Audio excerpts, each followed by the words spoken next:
Historically, Asbury Park was a destination resort town in the Jersey Shore. It did go through a period of decline from the 70s until roughly 2000. People are coming back for our history, for our sun, and for our boardwalk, and what we're finding is that that history is a haunted history. This is Asbury Lanes, a vintage bowling center since the 1960s, in a building more than 90 years old. Many say that one lane's troubled history still haunts patrons to this very day.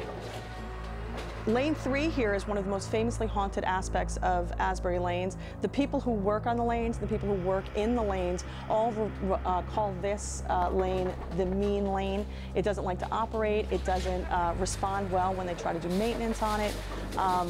They know it's a good night when the lane is working. They know it's going to be a really bad night with strange phenomena when the lane doesn't work. It's almost like it has its own life. There's noises that make no sense.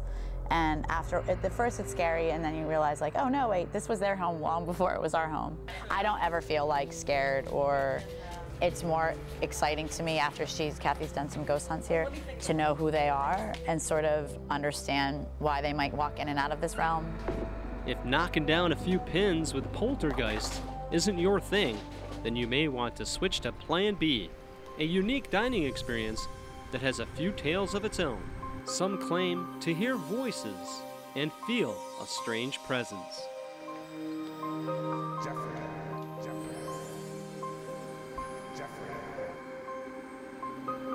I do know that sometimes when I lock up at night, it's eerie. I'm a skeptic.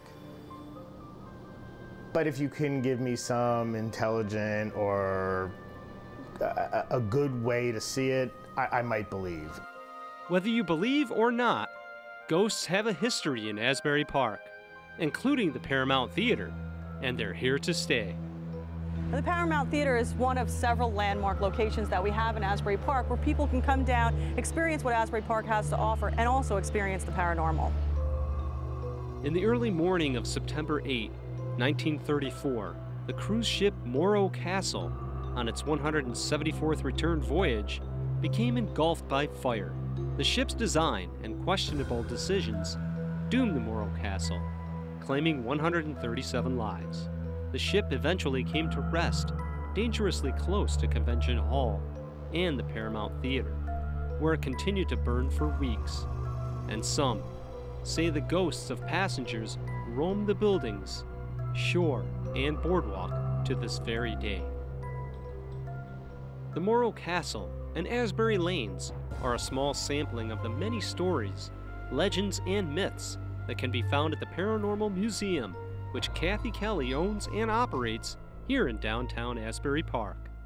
I think what makes us so unique is that we don't approach this with the idea of answering any questions. We approach this with asking the questions. So people can come in here, they can look at all of our books, they can sit down, they can thumb through them, they can talk to people who have had experiences.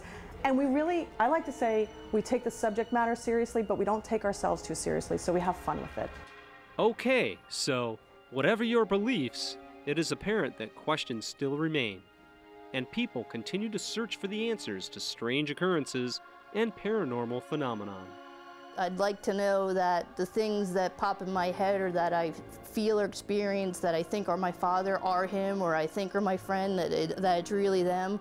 But I still like to find, I like to sit back and examine everything. Is it true? Is it just a feeling? You separate emotion from fact. I know it sounds crazy, but I think some people are trapped in trying to communicate. I think that people are very open to the paranormal, the supernatural, the unknown now, because there is an inevitability in our lives, and that is that one way or the other, we're going to learn what happens after death.